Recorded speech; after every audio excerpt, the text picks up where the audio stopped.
Le 20h sur Eden Télévision, mesdames, messieurs, bonsoir et bienvenue au sommaire de ce journal. Lancement officiel ce mercredi des audiences foraines dans les 15 coopératives d'aménagement rural car du département de l'Atlantique. Plus de détails dans un instant, tournée et découverte des sites historiques et richesses touristiques du Bénin au profit des 3 premiers au BEPC de chaque département. Ils étaient hier dans le Koufo Sport. Dans cette édition, Coupe d'Afrique des Nations, Cameroun 2021, le Bénin est classé dans le groupe L avec le Nigeria, la Sierra Leone et le Lesotho. Ce sera tout pour les titres.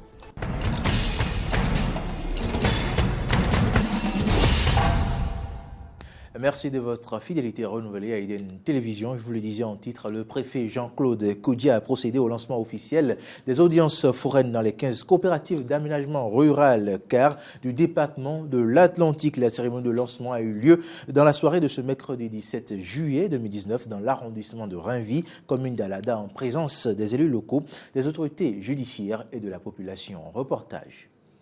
Je déclare officiellement lancé les audiences foraines dans les 15 coopératives d'aménagement rural du département de l'Atlantique depuis la CAR de Rinvi. Le top est donné par le préfet du département de l'Atlantique ce mercredi 17 juillet 2019 dans l'arrondissement de Rinvi, commune d'Alada. Les audiences foraines sont ouvertes dans les coopératives d'aménagement rural dans ce département afin de faciliter la tenue des assemblées générales électives dans ces structures agricoles. Pour Michel Aclérintor, maire de la ville d'Alada, le lancement des audiences foraines dans les CAR revêt un caractère important. C'est pour moi une réelle satisfaction de prendre la parole en ce jour, très important dans le processus de règlement de l'épineuse crise qui secoue nos coopératives d'aménagement rural.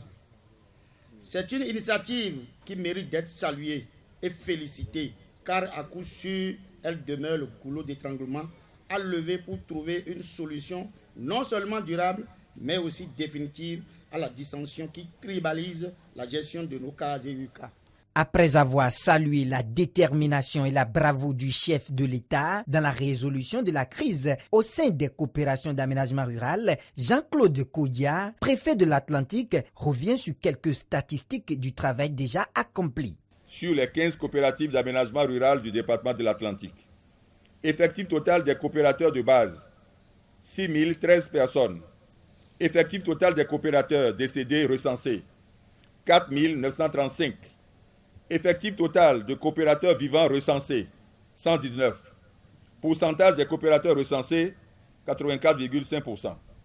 Vous constatez ainsi avec moi que la tâche est ardue, mais l'essentiel est déjà fait pour que démarrent effectivement les audiences foraines. Olivia Ngbo Bloka, présidente du tribunal de première instance de deuxième classe d'Alada, précise ici le rôle de la justice au cours de ces audiences foraines. Il s'agira pour nous de délivrer des autorisations d'inscription de naissance aux requérants qui n'en ont pas, des autorisations d'inscription de décès pour les coopérateurs qui ne vivent plus et enfin homologuer la désignation des représentants de ces familles de coopérateurs. Après l'étape de Rinvi, cap sera mis sur les 14 autres coopératives. Faut-il le rappeler, depuis 2004, une crise institutionnelle a secoué les coopératives d'aménagement rural CAR, empêchant le renouvellement des instances dirigeantes. Le projet de reconstitution des actes de naissance lancé par le gouvernement à l'endroit des populations a pris fin ce mercredi. L'opération qui a duré 16 jours sur toute l'étendue du territoire national a connu l'enrôlement d'un grand nombre de citoyens. Roland Kodjotonikes et Romaric Devochi étaient dans l'arrondissement d'Akasato. Voici le compte-rendu. Ils étaient nombreux à prendre encore d'assaut les arrondissements dans le cadre de l'opération de recensement du projet de reconstitution des actes de naissance sans souche PRAN. À 17h35 ce jeudi 17 juillet 2019, date de clôture de l'opération, ces citoyens retrouvés dans la cour de l'arrondissement d'Akasato attendent chacun leur tour pour une opération qui doit prendre fin à 18h. Je remercie le gouvernement en place pour avoir pris l'initiative de nous récupérer, nous qui n'avons pas de souches. Nous vous remercions infiniment. Mais le problème majeur que nous voulons souligner ici, c'est par rapport à la structuration de la chose. Ça veut dire que nous sommes tellement nombreux ici à Akasato. Akasato apparemment n'est plus comme un village. Akasato est une grande ville actuellement où il y a beaucoup qui sont dans ce cas. Nous aimerions qu'à l'avenir que les choses soient bien organisées. bien organisé dans le sens que nous ayons assez de kits. Pour recenser ces populations, un seul agent est commis à la tâche ici. Ces citoyens plaident pour une prorogation du délai. Il y a trop de nombre ici. Depuis le matin, on n'a pas pu finir sur ce problème. Maintenant, je veux que le gouvernement nous aide à prolonger la date pour que toute la population puisse faire ce recensement. Pour nous aider, puisque nous sommes dans le cas et nous n'avons pas encore trouvé. Si on souhaiterait avoir une prolongation d'une semaine ou soit de 2 semaines. Sagbo Hassan vit au Nigeria. Il a été informé tardivement. Il a dû venir aujourd'hui pour se faire enrôler. J'ai dû filer vite. Depuis le matin, je suis là et j'ai vu qu'il y avait un bon nombre là avant que je ne vienne. Est-ce que vous voyez? Et déjà l'heure qu'il fait maintenant, j'en suis pas si sûr qu'on peut recevoir tout le monde. Et je ne sais pas si le gouvernement va nous aider à prolonger les jours. Oui, je veux que le gouvernement puisse comprendre la population de prolonger le jour. Parce qu'on a besoin de ça. Les chefs d'arrondissement de Calavi, Rouedo, Révier et autres autorités de la commune d'Abomey-Calavi, joints au téléphone, nous ont confié également qu'il y a de l'affluence ces derniers jours dans les centres. Ils plaident eux aussi pour une prorogation du délai. Reste à savoir si le gouvernement accédera à cette requête. Le Conseil des ministres s'est réuni ce mercredi 17 juillet 2019 sous la présidence effective du chef de l'État, chef du gouvernement, Patrice Talon. À cette occasion, plusieurs décisions ont été prises. Il s'agit entre autres de la transmission à l'Assemblée nationale pour autorisation de ratification de l'accord bilatéral entre le Niger et le Bénin sur la construction d'un pipeline. Le gouvernement, sinon le Conseil des ministres a par ailleurs prononcé plusieurs autres nominations. Suivez plutôt. Transmission à l'Assemblée nationale pour autorisation de ratification de l'accord bilatéral signé entre la République du Niger et la République du Bénin dans le cadre de la construction et de l'exploitation d'un système de transport des hydrocarbures par pipeline. Le Conseil des ministres a par ailleurs adopté les décrets portant approbation des statuts de l'Office béninois des services de volontariat des jeunes et nomination des membres du Conseil d'administration de l'Agence nationale de mécanisation agricole. Dans le cadre du fonctionnement régulier des institutions de la République et en vue d'assurer le renouvellement à bonne date de leurs membres, le Président de la République, après consultation du Président de l'Assemblée nationale, a procédé à la nomination de M. Rémi Prosper Moretti en qualité de Président de la Haute Autorité de l'Audiovisuel et de la Communication pour le compte de la 6e mandature. Par ailleurs, sont nommés membres de la 6e mandature du Conseil économique et social au titre du Président de la République, M. Léonard Vincent Florent Agbo, M.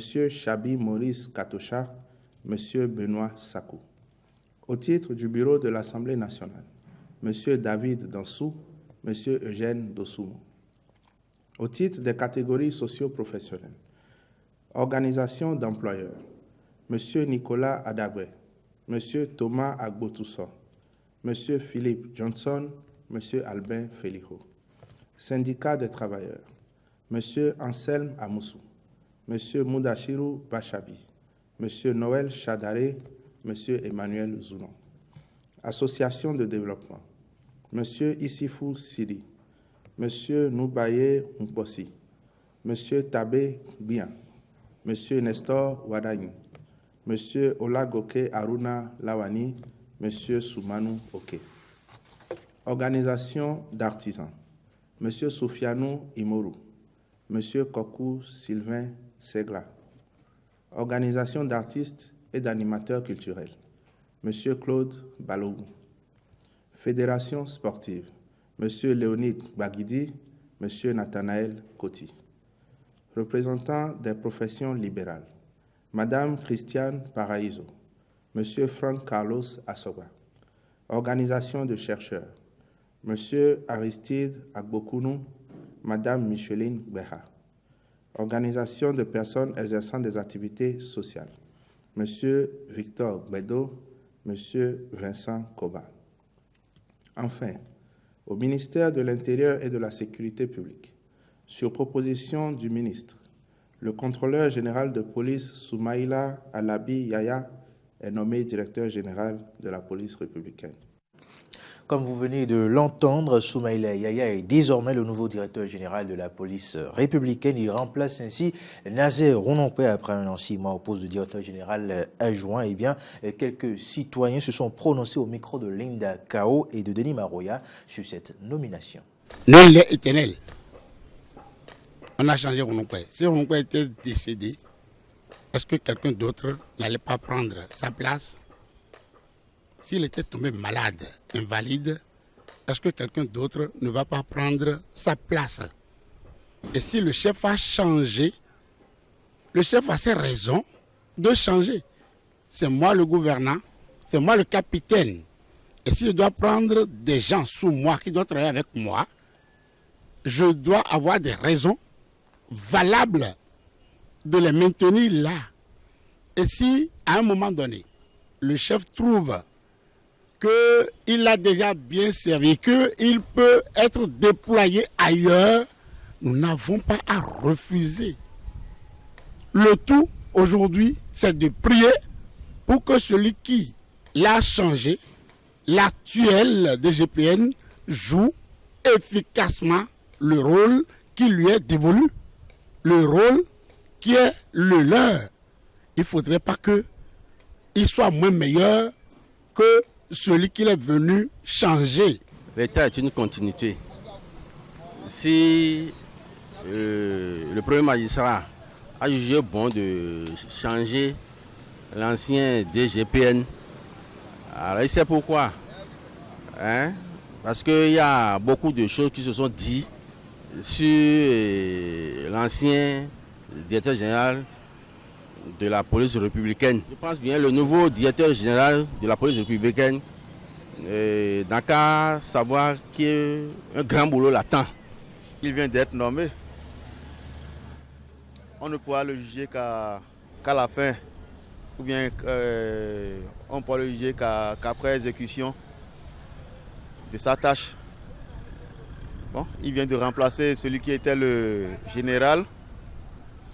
Celui qui l'a nommé, il a certainement de ses raisons. Peut-être c'est pour permettre à l'autre de vaquer à d'autres tâches. Peut-être pour ce que je ne sais pas. Le président, c'est lui qui est là, c'est lui qui coordonne tout. Et tout ce qu'il fait, c'est pour le bien du pays. Et si le président voit que c'est bon. Il n'y a pas de souci à faire pour ça. De toute façon, je pense qu'il ne va pas décevoir la population. Parce que c'est pour nous, il est là. Éducation, après la première délibération du baccalauréat session unique de juin 2019, la deuxième délibération a eu lieu ce mercredi 17 juillet 2019 dans les centres de composition. Cette phase a permis aux candidats de connaître leurs mentions. Je vous propose de suivre les temps forts de cette délibération au centre du CG1 d'Abomey-Calavi avec le superviseur adjoint du dit centre, Philippe Capot. Il est au micro de Fontenelle Ressou et de Romaric Devauchy. Cette année, nos grands jurys comportaient en moyenne 801 candidats. Il y a eu des délibérateurs comme d'habitude et à l'issue des travaux, on a commencé la proclamation des résultats. Nous avons mis en place ce qu'on appelle les grands jurys. En fait, les grands jurys consistent à former de nouveaux jurys à partir des anciens jurys. On en fusionne un certain nombre et ça devient un grand jury. On avait 43 jurys à la première délibération et on a eu 9 grands jurys à partir des 43 jurys. Il y a des candidats qui sont définitivement admis à l'issue de ces travaux. Vous écoutez les mentions, mention passable, mention c'est bien, mention bien, parfois mention très bien, et des cris qui accompagnent ça. Malheureusement, il y en a d'autres qui ne sont pas définitivement admis et qui sont autorisés à poursuivre les épreuves orales. C'est ce qu'on appelle les candidats du deuxième groupe. Et ces épreuves orales vont se dérouler ici, au CG1 d'Abomey-Calavi, à partir de vendredi prochain, 19 juillet, à 7h. Donc le processus se poursuit. Pour certains, le bac est terminé parce qu'ils sont définitivement admis. Pour d'autres, ça doit se poursuivre. La toute dernière délibération, la troisième, donc les admis du deuxième groupe cette délibération-là vont donner leur verdict le samedi prochain 20 juillet. Dans le même registre éducation, après les résultats définitifs au BPC 2019, il a été organisé une tournée découverte des sites historiques, richesses touristiques du Bénin au profit des 3 premiers de chaque département. À leur entrée hier dans le département du Koufo, ces meilleurs ont été accueillis par le directeur départemental du tourisme, de la culture et des sports qui leur a fait découvrir le musée régional de Quinquinhoué et les locaux de la préfecture d'Aplaroué. Jonas Bouti pour le reportage. Ces enfants que voici font l'objet de toutes les admirations au Bénin depuis la proclamation des résultats du BPC 2019. Et pour cause, ils sont les 3 premiers de chaque département à cet examen cette année, ce qui leur donne droit à une découverte du Bénin en 12 jours en parcourant tous les départements. Ils sont ce matin dans le département du Koufo et après un tour au musée régional de Quinquinhoué, les voilà à la préfecture d'Aplaroué pour des civilités au préfet du Koufo. Nous avons eu la chance au niveau du département du Koufo d'avoir eu le privilège d'avoir le premier du Bénin au BPC avec 18,72 de moyenne. Donc on n'a pas souvent la chance de côtoyer les talents comme ça.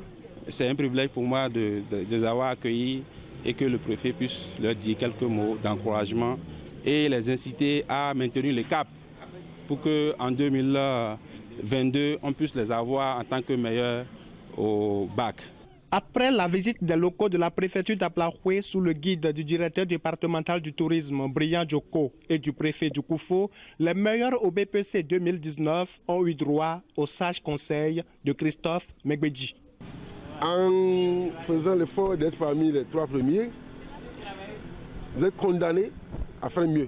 C'est-à-dire faire en sorte que en 2022, que vous soyez parmi les 3 premiers du Bénin. Je vous remercie pour votre chaleureux accueil à notre égard. Nous vous promettons de maintenir le cap et si prête à Dieu de revenir ici dans les années à suivre. Une fois encore, merci. Ils sont en fin de séjour dans le département du Koufo avec une ferme promesse au préfet Christophe Megbedji qu'ils vont encore rééditer l'exploit au bac 2022. Mais avant ça, vous, candidats au BPC l'année prochaine, vous avez tout le temps pour goûter au même délice qu'eux. Et pour y parvenir, vous devez mettre ces vacances à profit.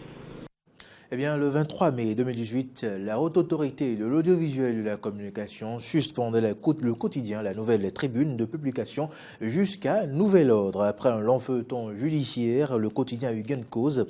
La justice a ordonné à la RAC de rétablir le journal des notifications de la décision sous peine d'une astreinte comminatoire de 500 000 francs CFA par jour de résistance. Malgré cette décision, La Nouvelle Tribune est absente des kiosques. Pourquoi? Élément de réponse avec Marcel Zoumenou, rédacteur en chef du quotidien La Nouvelle Tribune. Il est au micro de Maury Arnaud Agoua et de Fiacre Voitan. Le 15 mai dernier, il y a une décision de la Cour d'appel qui casse la décision de la RAC. Et donc, normalement, on devait s'attendre, ça fait quand même un peu plus d'1 mois, disons bientôt 2 mois, sinon 2 mois déjà, hein, on devait s'attendre à ce que le journal puisse commencer à apparaître. Mais il y a eu d'autres complications au tribunal, une procédure qui devrait permettre d'acter la décision et on a entendu parler de méthodes pas très claires, de disparition de décisions de justice par-ci, de bordereaux qu'on n'a pas transmis, de petits trucs au greffe, juste pour que la décision ne soit pas mise en application. Donc il y a cette difficulté-là qui nous bloque, mais il y a aussi la difficulté que, fort de cette décision, même si malgré les difficultés que je viens de énumérer, la HAC devait prendre une nouvelle décision pour annuler la première décision qu'elle a prise, ce qu'elle n'a pas fait. On attend la nouvelle HAC sur ça et donc voilà les blocages qu'on a. Le premier est juridique, des manèges au greffe pour que la décision ne soit pas mise en application. Et le La deuxième difficulté, c'est au niveau de la HAC qui fait la sourde oreille, qui fait semblant de ne pas reconnaître la décision du tribunal. Et enfin, la troisième difficulté, c'est peut-être à notre niveau aussi, des difficultés peut-être techniques, parce que une machine qui est restée statique, qui n'a pas fonctionné pendant 14 mois, pour reprendre, il faut huiler les choses, il faut revoir certaines choses pour reprendre. Donc, mais incessamment, une nouvelle tribune va commencer à apparaître. Actualité en dehors du Bénin, la commission sud-africaine qui enquête sur la corruption au sommet de l'État a suspendu l'audition de son témoin numéro 1, l'ancien président Jacob Zuma, qui s'est plaint du ton à ses yeux trop insistant des questions qui lui sont posées.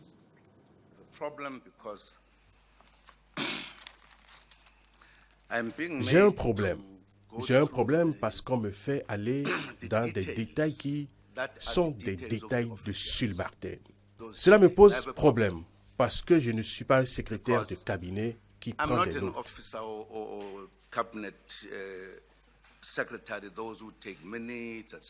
I have a view that my client was brought in here under false pretenses.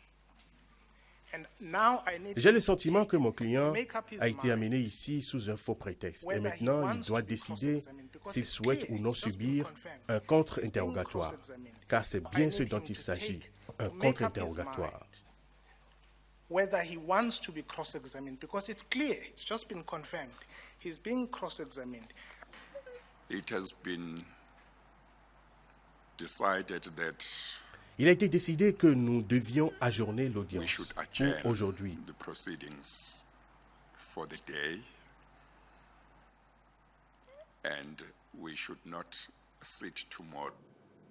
Plusieurs centaines de personnes se sont rassemblées devant le palais de justice d'Istanbul en soutien à Kenan Kaftasioğlu, chef du CHP de l'opposition pour la province d'Istanbul, accusé de propagande terroriste et insulte au chef de l'État. Elle n'est pas apparue devant la foule, avant le début de l'audience. Et puis, pour mettre un terme à cette page en interactualité, les députés français ont réagi à la commission à la nomination d'Elisabeth Borne à la transition écologique en remplacement de François de Rugy, qui a démissionné après une semaine de révélations sur son supposé train de vie fastueux.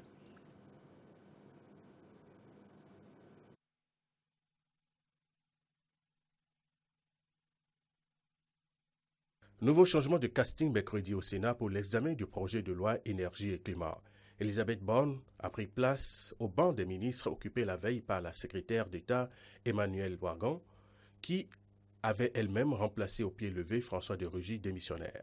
La toute nouvelle ministre de la Transition écologique a été accueillie par un premier appel au règlement du sénateur de Val-de-Marne, Pascal Savoldelli, qui l'a interpellé sur sa gestion du train fantôme Perpignan-Rungis. C'est un bon choix parce qu'Elisabeth Borne avait mené des réformes qui étaient compliquées et donc elle a su démontrer son expérience et sa capacité justement à porter des projets qui sont importants. La réforme de la SNCF, la loi mobilité, et puis c'est aussi finalement la suite un peu logique. Elle était ministre sous François de Rugy, elle devient ensuite de fait le ministre en charge de la transition écologique.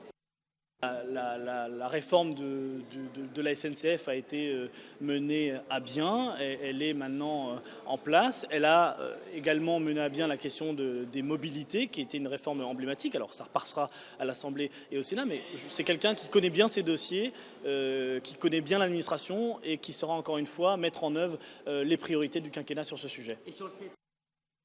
Ce n'est pas ses compétences ni ses qualités qui sont en cause, c'est le choix d'une technicienne qui connaît très bien les rouages de l'État. Mais encore une fois, le problème n'est pas ni Elisabeth Borne, ni qui que ce soit, le problème c'est Macron.